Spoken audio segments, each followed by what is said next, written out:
12 de octubre del 92. Curiosamente, la fecha... Oiga, mire, un dato curioso. Garavito murió el 12 de octubre del 2023 de este año. Sí. Sin saber que había un animal, porque era un animal, era un predador de niños. Tengan esos espejos y absorban todo eso y se conviertan en unas personas que a futuro no necesariamente sean asesinas.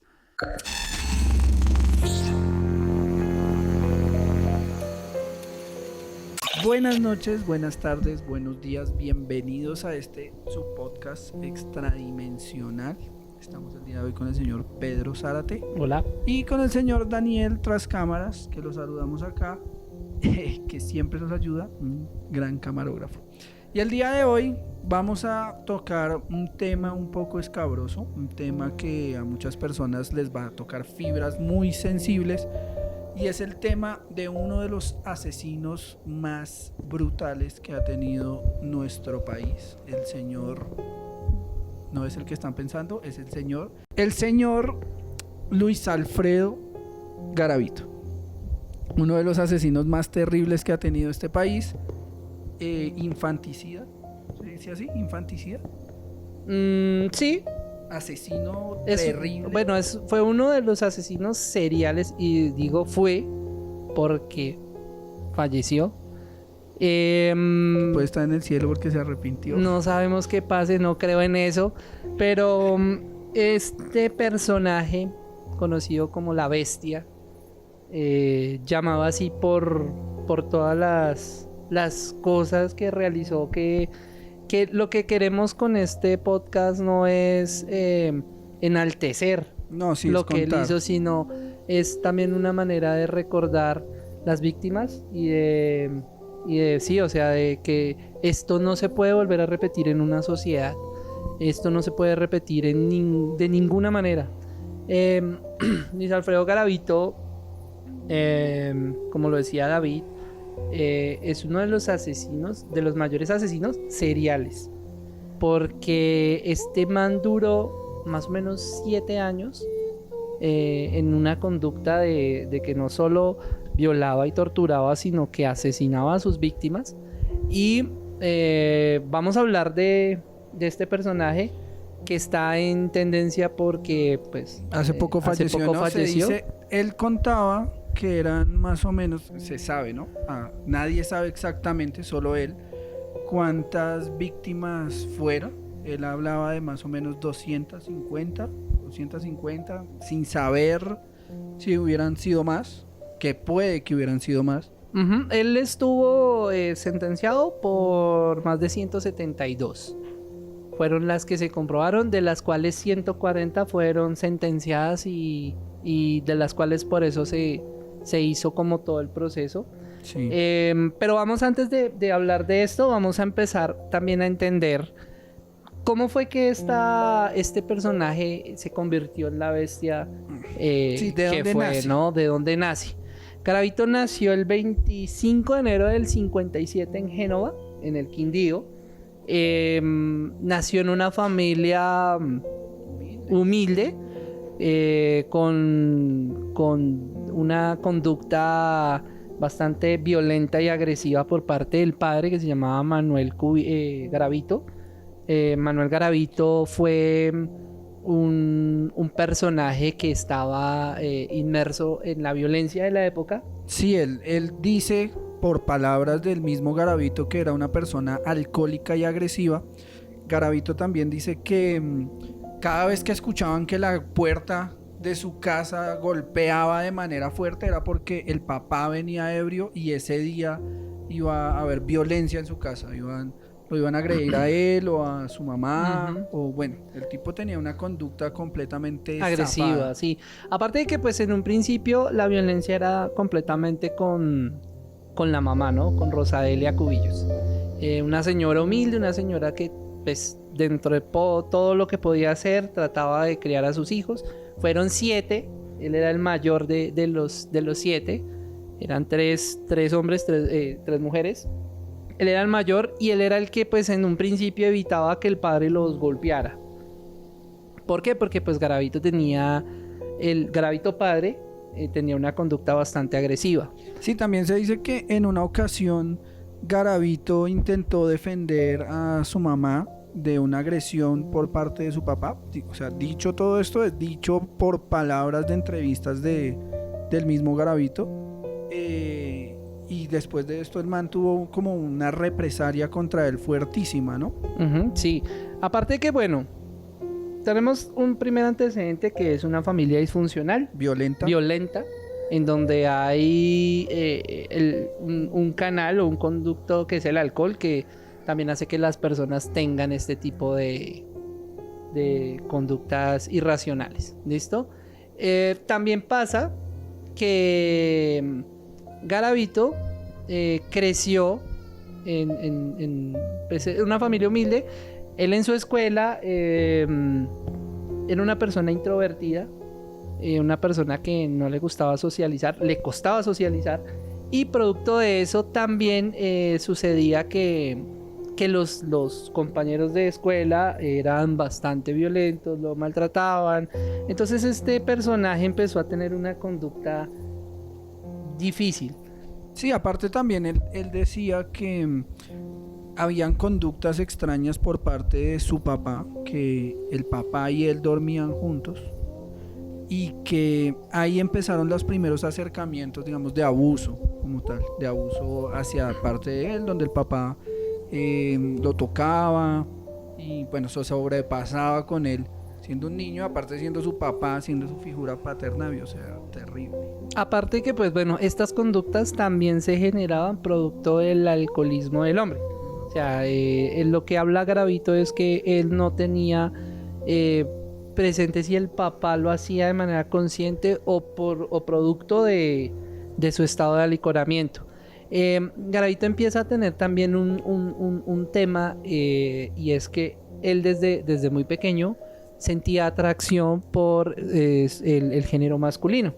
Él era homosexual, y él en sus relatos y en sus declaraciones dice que él ve el homosexualismo como un trastorno y una enfermedad que hizo que él cometiera eso, sí, como una manera de justificar lo que pasaba. De por sí él nunca mató a una niña, ¿no? Él siempre mató niños. Él no tuvo contacto. Sí, no, nada. Él decía que pues hay personas, él inclusive en varias entrevistas declaraba que él sufría de impotencia, pero que cuando llegaba a ser, bueno, pocas de sus víctimas, porque hay pocas víctimas que han contado su relato, sí contaban que hubo, bueno, no sé cómo decirlo acá ante cámaras, hubo abuso acceso carnal forzoso.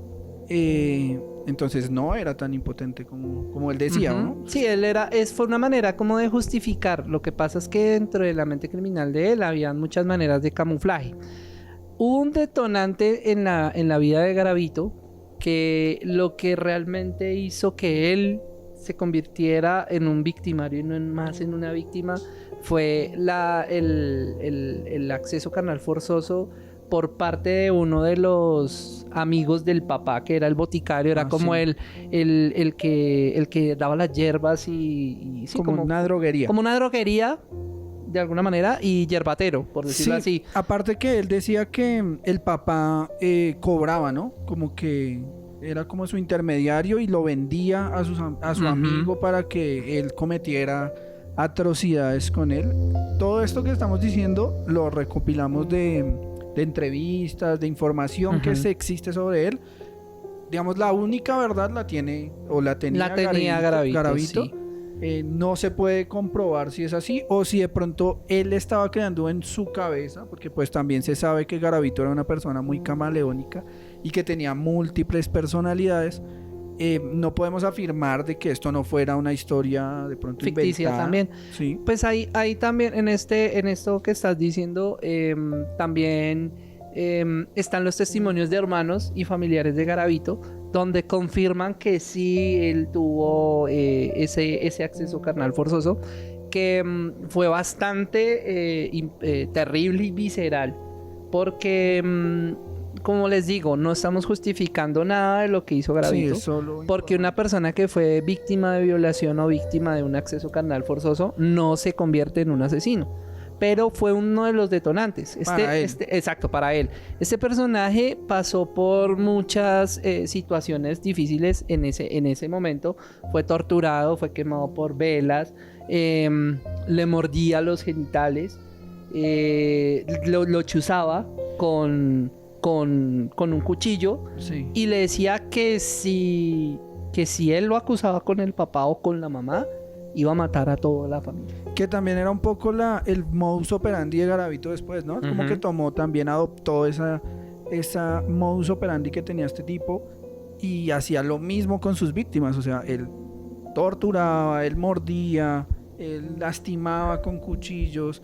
Que bueno, varios asesinos también hacen esto, pero era como él también adoptó esto de este loco que pues abusó de él. Exacto. En su infancia. Sí, aparte que bueno, el primer acercamiento que tuvo Garavito con esa desviación sexual, no me refiero al homosexualismo, sino al hecho de estar con niños.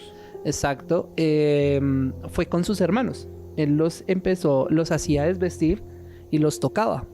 Y la primera conducta o intento de abuso fue con un niño de 5 años. Él tenía más o menos alrededor de 13, 14 años, cuando se dieron cuenta de que él iba a abusar de un niño. Entonces, es complicado hablar de estos temas. No, es muy denso, denso porque... De rabia, ¿no?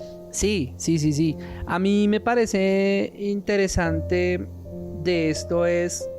también, o la reflexión está en cómo debemos prestarle atención a los niños, a que si están callados no quiere decir que porque estén callados estén bien, ¿no? Porque muchas de las cosas que pasan o de los casos de depresión, porque Garavito también decía que tenía depresión.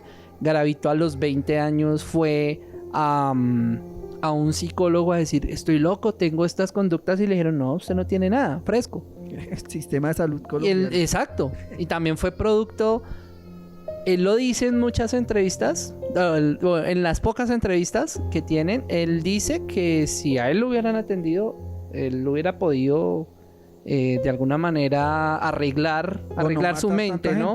Pero él decía que era que que le quitaran la homosexualidad. Él adjudicaba, él era muy enfático en que por ser homosexual era que él hacía todo lo que hacía, ¿no? Pero era una manera, les digo, de camuflar y de esconder esa forma retorcida en la que actuaba. Garavito con el tiempo se empezó a volver en una persona más agresiva, en una persona alcohólica y en una persona que empezó a tener conductas ya un poco más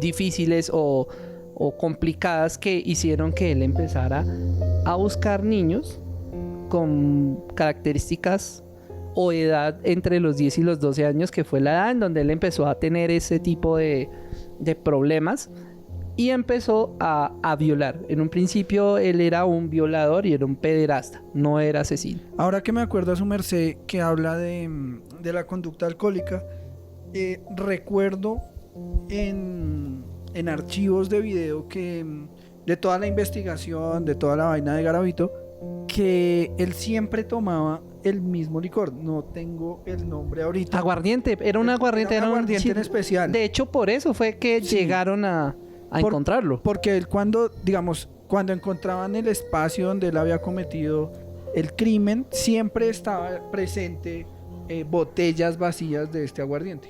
Uh-huh. No recuerdo el nombre. Pero... Era un aguardiente específico. Sí. Bueno, con Garavito, ¿qué empezó a pasar? Su conducta criminal, o su mente criminal, cada vez le pedía más. Entonces ya no solamente violaba, sino que torturaba. Y al ver que la tortura, o sea, que no pasaba nada con esto, hubo un asesinato específico en donde...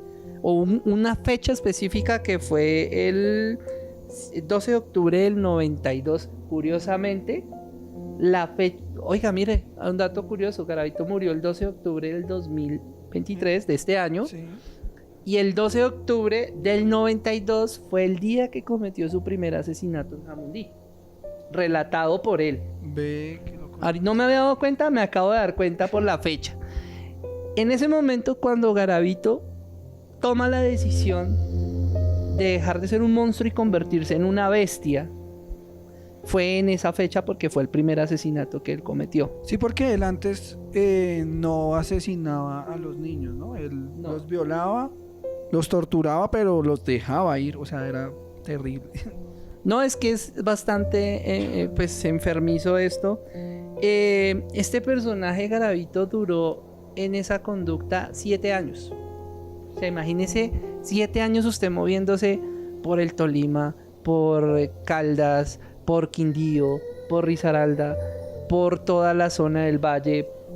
Inclusive Ecuador estaba pidiendo la extradición porque él también hizo unos asesinatos en Santo Domingo. Claro, el tipo era un camaleón, porque las personas que seguían todo esto siempre decían que él interpretaba papeles diferentes. Entonces, en un pueblo llegaba y se hacía pasar por el cura del pueblo, en otro se hacía pasar por un habitante de calle, en otro se hacía pasar por un loco, cojo, por un enfermo, inválido, por una persona con trastornos mentales, con déficit mental, un montón de cosas, y él interpretaba cada papel como si fuera un actor. O sea, era Sí, una cosa parece increíble. que yo digo que si ese man hubiera tenido otra realidad, otra o digamos como una oportunidad, yo creo que hubiera podido ser un gran actor, Sí, porque claro. ese man interpretaba el papel que fuera y todo el mundo creía. Garavito decía que tenía, cuando una vez en una de las entrevistas de Garavito que vi, él habla de que una vez un man del pueblo le dijo: oiga, si usted se pone una bata y se pone una esta de sacerdote, usted pasa por sacerdote. Y el man lo empezó a hacer. Sí. Y el man decía que tenía una fundación para ayudar niños.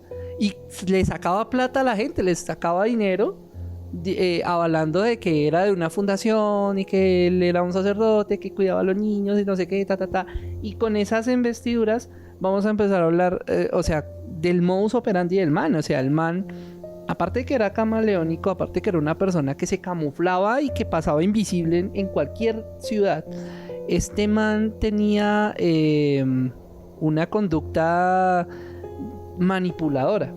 Era una persona que hablaba, que se desenvolvía muy fácil, que podía convencer a quien fuera a hacer lo que quisiera. Y pues obviamente a los niños era muy fácil enredarlos. Sí, porque él les prometía cosas, ¿no? Les decía como, venga, me compra tal cosa, o venga y esto, y los confundía.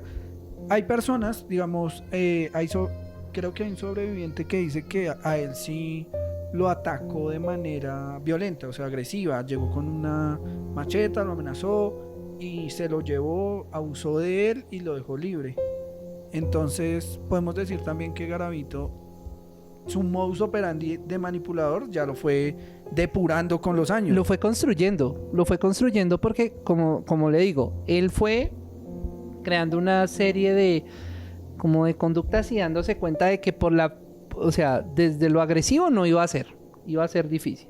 Entonces él tenía que empezar a ver cómo podía pasar desapercibido para poder, después de que mató a su primera víctima y se dio cuenta de que era fácil, porque él, por boca de él, decía: es que yo lo puedo hacer y es fácil. Y producto de eso, él empezó a manipular. Él le decía a los niños, eran niños de bajos recursos, niños que de pronto los papás tenían que trabajar y los dejaban solitos, y eran niños que se rebuscaban las cosas.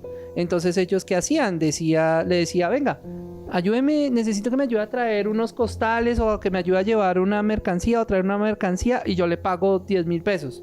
10,000 pesos para una persona que está prácticamente en la pobreza. Sí, es un montón. Es mucha plata, ¿no? Le soluciona al menos un golpe de comida o dos. Entonces, así fue como Garavito duró impune Todos 7 años. Bueno, un dato curioso, pues que no es tan curioso, no es tan chévere tampoco, de Garavito, es que Garavito nunca enterró sus víctimas. Él las dejaba como a la intemperie, las tiraba en el bosque, en la selva, en el monte, y las dejaba así. Y muchas víctimas encontraron ya descompuestas, muchas, o sea, se encontraban más que todos los huesos, no se encontraban, o sea, no se encontraban muchas huellas, muchas cosas como para atarlo a él. Exacto, se encontraba más que todo eran los restos y los objetos, algunos objetos tanto de los niños víctimas y de él, porque como tenemos que recordar, Garavito estaba siempre bajo el efecto del alcohol, del Sí, el man estaba aguardiente, borracho. el man siempre andaba borracho. Era bastante metódico, que era una de las cosas que decía Garavito, que él no era metódico, que él perdía la conciencia y que él estaba como siendo parte de una posesión demoníaca y que él no tenía conciencia de nada. Sí, él en varias ocasiones dijo eso, ¿no? Como que argumentaba que él estaba poseído por un demonio, que es algo también que dicen muchos asesinos seriales también para zafarse, que había una fuerza que a él lo incitaba a matar, que lo incitaba a buscar niños, que él en algunos momentos decía como, yo ya no quiero más esto, pero esa voz en su cabeza lo hacía recaer otra vez en el asesinato, que puede ser también una excusa. Puede Sí, ser claro. algo que... Sí, digamos que pues era también un tema de que él simplemente trataba de justificar de cualquier manera sus acciones. Entonces eso era como producto de esa conducta. Entonces él empezó a cometer errores Sí, porque su necesidad y su hambre, ¿sí? Su hambre de seguir cometiendo y cada vez cometiendo más y más y más, él empezó a tener errores o empezó a tener casos en donde se volaban los se niños. escaparon. Sí, pues a Garavito lo atraparon por eso. Sí, a Garavito lo atraparon por eso, pero también hubo una que Daniel nos estaba comentando. Dani nos tras estaba cámaras. comentando ahorita tras cámaras que hubo un niño del cual él estaba abusando. Él tenía una especie de fogata en el espacio donde estaba abusando del niño, y fue tanto su furor en el momento que el tipo no se dio cuenta y se pisó la fogata y se quemó. O sea, Se quemó la pierna. no me imagino o sea, ¿dónde estaba este tipo metido para quemarse y no darse cuenta de que se está quemando? Y gracias a eso, el niño se pudo escapar. Cuando el niño va y da aviso a personas, Garavito ya se había escapado. Tuvo suerte en ese momento. El problema, exacto, es que el problema, ¿sabes también cuál era? Y aquí todos los que nos están viendo, que no había una red de comunicación judicial Claro. en el momento. Aparte de que estábamos pasando por un tema de violencia, narcotráfico, estábamos acabando de salir, por ejemplo, cuando Garavito empezó, cuando él violaba a sus primeras víctimas, nadie se daba cuenta de los desaparecidos. Cuando Garavito empezó a matar y los niños desaparecían, decían, no, se los llevó la guerrilla, porque Sí, estábamos claro. en un problema, en un conflicto político, narcotráfico, estábamos saliendo de la era de los traquetos, de todo este tema de Pablo Escobar y pues Digamos era que un pormenor, lo que hacía era como, se desapareció un niño pobre. Era una coartada especial para eso. O sea, él mantenía la coartada perfecta porque él se llevaba a las personas, cometía toda esta cantidad de atrocidades con ellas, y aparte la gente no se daba por enterada de él. Simplemente lo que dice Pedro, le culpaban a otras personas, a otros actores que habían en ese momento de manera violenta, los culpaban a ellos sin saber que había un animal, porque era un animal, era un predador de niños. El tipo la tenía clarísima para cazarlos. Él ya tenía su forma, pero ya la tenía muy pulida para capturar esa cantidad tan pues es una cosa loquísima, Es que la cantidad de niños. prácticamente era 1 o 2 por mes. Sí, es un montón de Eso es niños. impresionante. Llegaron a haber víctimas en Bogotá, en Cibaté, en Soacha. Se dio cuenta de que no era fácil y siguió y volvió. Se movía por todo lado. En Tunja hubo un intento y casi lo agarran. En San Mateo, En acá San Mateo, hubo uno que fue de los últimos. Fue de los últimos. Y cuando ya él se dirigió a Villavicencio, el 22 de abril del 99 fue cuando lograron capturarlo. ¿Qué pasó con Garavito en ese momento? Estaba cometiendo su acto aberrante y un joven que era habitante de calle escuchó los gritos del niño. Uh-huh. Y ahí fue cuando afortunadamente Lo pudo ayudar. Lo pudo ayudar. El Garavito lo amenazaba. Con un cuchillo y él le tiró piedra y Garavito pues al verse atacado salió corriendo semidesnudo. Este man, el que era habitante de calle, que vivía por ahí en el sector que todos lo conocían, rescató al niño y se fueron a una de las fincas aledañas. Llamaron a la policía llegó, el comandante Pedro, no recuerdo el nombre, Tocayo, ¿sí? Que baila eso. Sí, feo. Entonces, y gracias a eso, digamos que él estaba escondido en matorrales. La policía ese día estuvo esperando hasta que el tipo salió y cuando lo atraparon, él se identificó con una cédula que no era de él, ¿no? Era pero una falsa. Hay un dato importante y es que no lo persiguieron en patrullas de policía, sino que se pusieron de acuerdo con los taxistas de Villavicencio y empezaron a hacer una redada. Como un plan candado. Exacto. Y llevaban a los niños en otro taxi para que lo identificaran. Cuando Garavito ya estaba normal, entre comillas, ya no era la bestia. Cuando ya sucedió esto, Garavito salió, lo identificaron los niños y él, con la naturalidad, como si no hubiera pasado nada. Señora agente, ¿cómo está? No, es que necesitamos que nos muestre los papeles, no sé qué, mostró una identificación. La identificación de él era Bonifacio Morera Liscano y él se hizo pasar y se hacía pasar en todo lado como otro ser humano. Aparte que Dani nos contaba ahorita un dato que nos pareció muy curioso, y es que el tipo tenía muchísima suerte para los juegos de azar. O sea, como que ganaba muchísimos chances y un montón de eso. Y él nos contaba que hay un mito, no sé si es un mito. Sí, se habla. Que él le vendió su alma al demonio. Se lo decía también en declaraciones. Para tener fama y dinero. Y al final de cuentas el man lo tuvo, porque si nos damos cuenta, el tipo en la cárcel, a pesar de que estaba en la cárcel, uno era muy famoso porque es un asesino, o sea, famoso por ser un asesino.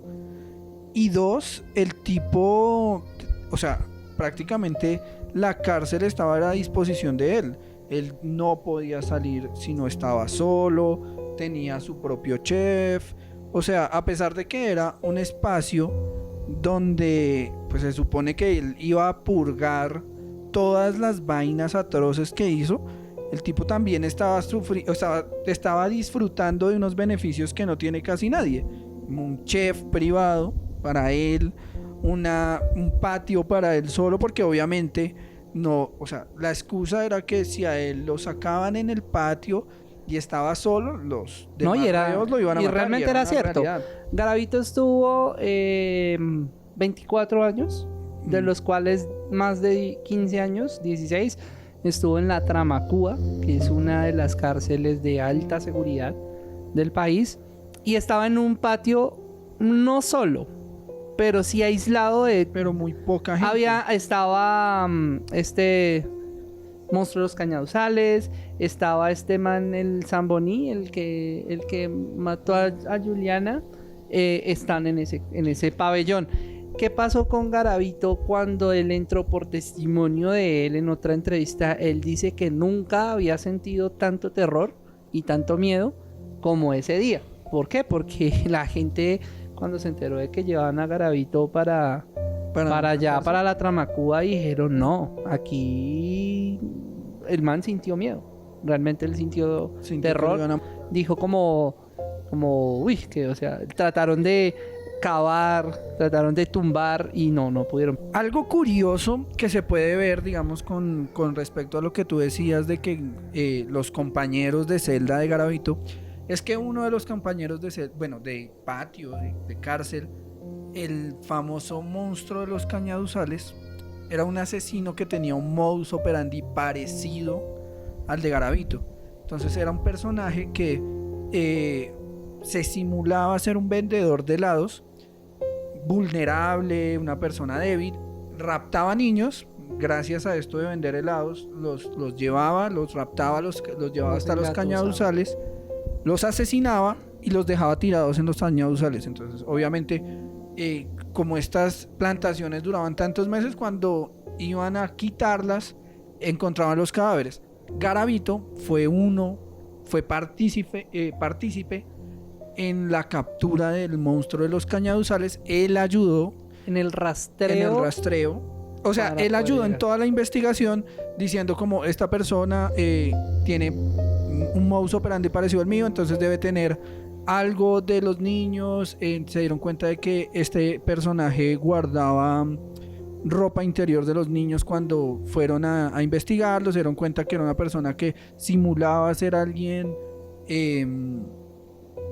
débil, alguien que, o sea, que no presentaría sospechas ante nadie. Y Garavito ayudó. Sí, Garavito ayudó a capturar a este tipo. De hecho, vamos a hacer un podcast completo de asesinos seriales. Sí. Porque es bastante interesante poder hablar de este tema. De este tipo de mentes, Garavito ¿no? tuvo beneficios. La sentencia real de Garavito por todos los asesinatos que cometió y violaciones fue de 1853 años y 49 días. De los cuales por estar en Colombia se redujeron a 40 años, que era la máxima pena en ese momento. ¿Qué pasó? Como ayudó a capturar o a rastrear al monstruo de los cañaduzales, a Manuel Octavio Bermúdez se llamaba este man. Sí. Aparte de eso, por buena conducta, por pertenecer a la iglesia Pentecostoso ese. Pentealgo, resulta que él empezó a tener beneficios. Sabía leer, él enseñaba a leer a otros presos. Buena conducta, pues obviamente él no tenía ningún desencadenante ni ninguna motivación para despertar esa bestia y para despertar. Sí, claro. Allá en la cárcel no había niños. Entonces, producto a eso, la condena de él estaba alrededor de 25, 27 años. Este año se cumplían más o menos 24 años. Pero y estaba a punto de salir de la cárcel. Pero no salió, porque se lo llevó un cáncer que pienso que es algo mínimo de lo que se merecía este personaje, pero no hay que desear el mal, aunque uno en estos casos de verdad que es bastante denso.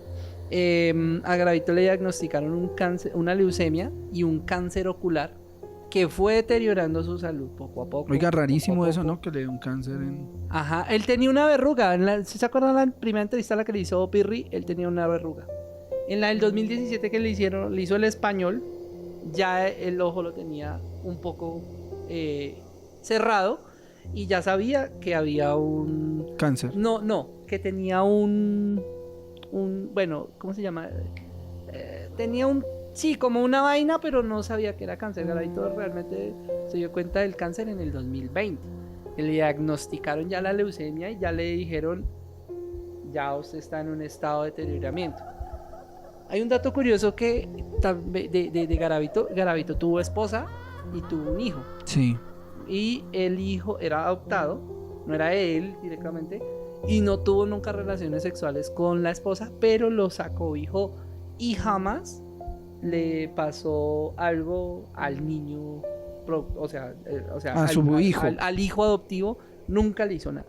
Pero ¿quién se le ocurre darle un niño en adopción a Garavito? No es que le haya dado un niño en adopción. Lo que pasa es que uno no sabía. 2, tenía una identidad falsa.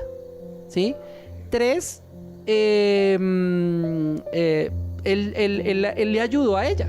Cosas que solo ¿Sí me pasan en entiende? Colombia. Él le ayudó a ella, era hijo de ella y era el hijo adoptivo de él. Él era el padrastro. El padrastro era el padrastro de él, pero jamás hubo contacto físico ni nada. De hecho, Claro, en la cárcel... También él lo pensaba, me imagino que lo pensaba porque, pues siendo personas tan cercanas, si él llegaba a tener algún indicio, era más fácil que lo capturaran. Y hay algo muy curioso que se sabe de la familia del hijo de... Sí, de la familia que tenía Garavito, era que realmente él sí sentía cariño, y un cariño verdadero de padre hacia él.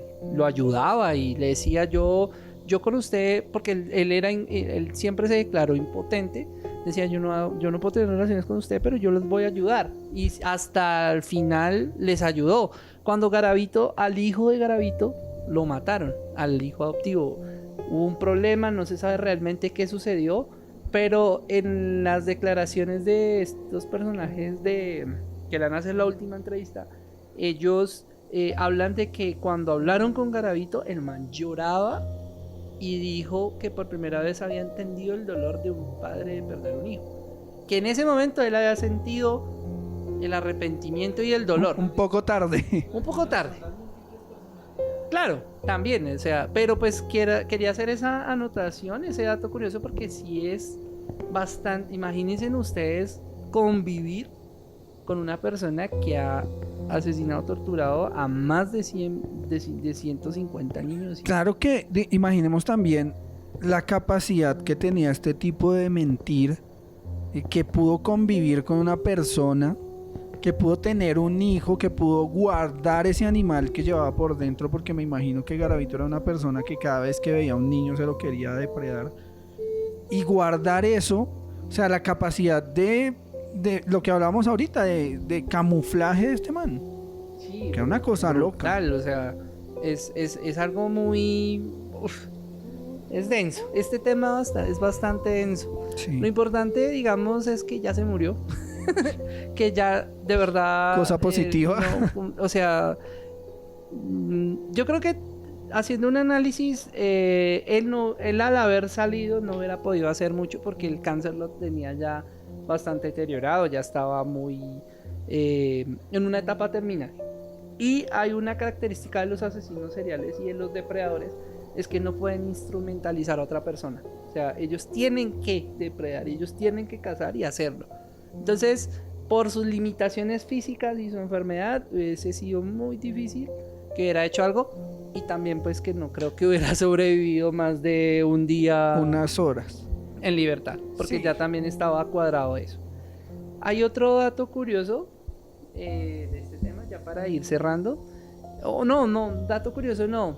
Hay algo que yo pienso que, como para cerrar, hacer un análisis de que, como lo dije al comienzo del podcast, este tipo de personajes no deben existir. Y también es un llamado a prestarle atención, uno, a la salud mental, dos, a los problemas familiares, porque también tener ese tipo de conductas en una familia hace que los niños tengan esos espejos y absorban todo eso y se conviertan en unas personas que a futuro no necesariamente sean asesinas, pero sí pueden ser maltratadores, sí pueden ser exacto, no van a ser buenos seres humanos. Y eso también pues lo hago como para que también haya una reflexión de que no se puede repetir esto. Sí, de que uno no sabe, digamos, sus acciones, qué consecuencias vayan a traer en un ser humano, en una persona, digamos, en un niño. Las acciones que uno tenga con un niño más adelante, que pueda traer, o sea, qué monstruo puedas crear por un accionar mal, o por no estar pendiente, o porque es delicado, o sea, es un tema heavy. Lo pone uno como a analizar y a reflexionar un montón de cosas, ¿no? Sí. Como una acción puede cambiar a una persona tanto para bien como para mal. Las personas, ¿no? O sea, Sí. lo que él fue capaz, no, es algo increíble, ¿no? Sí. Es algo que uno, no sé, parece de ficción, ¿no? Parece que este personaje fuera y ojalá hubiera sido un personaje que hubiera sido producto de alguien con una cabeza retorcida y Sí, que lo acá haya es, cuando, sacado. acá es cuando se dice ese refrán que dice un montón de gente, acá es cuando la realidad supera la ficción. Total. O sea, Y cuando de verdad los monstruos que hay en las películas no son ni siquiera una cuarta parte de lo que puede llegar a ser una persona convirtiéndose en un monstruo. Ujú. Denso. Queda uno frío con estos temas. Pues no siendo más, quiero agradecer a David, a Daniel por hacer hacer este parte. tipo de proyectos que también no es solo lo paranormal, sino lo que hay en el mundo, ¿no? Que también nos rodea y que es bastante denso. Pues quiero agradecerle a usted, agradecerle a Daniel, a ustedes por escucharnos. Por favor, síganos, suscríbanse, comenten, Activen la campanita para estar activen más las pendientes. notificaciones. Quiero agradecer también a la musicalización, al parcero Camacho. Ahí van a aparecer las redes, también van a aparecer las redes de todos nosotros para que nos sigan. Y las redes de Extradimensional y el correo electrónico también, por si quieren. Porque la idea, y vuelvo y les digo, los invito a que se atrevan a enviar sus historias. Y la mejor va a estar aquí con nosotros y le vamos a hacer un especial. Un especial. Y listo. Muchísimas gracias y nos vemos la próxima semana en Extradimensional. Chao. Chao.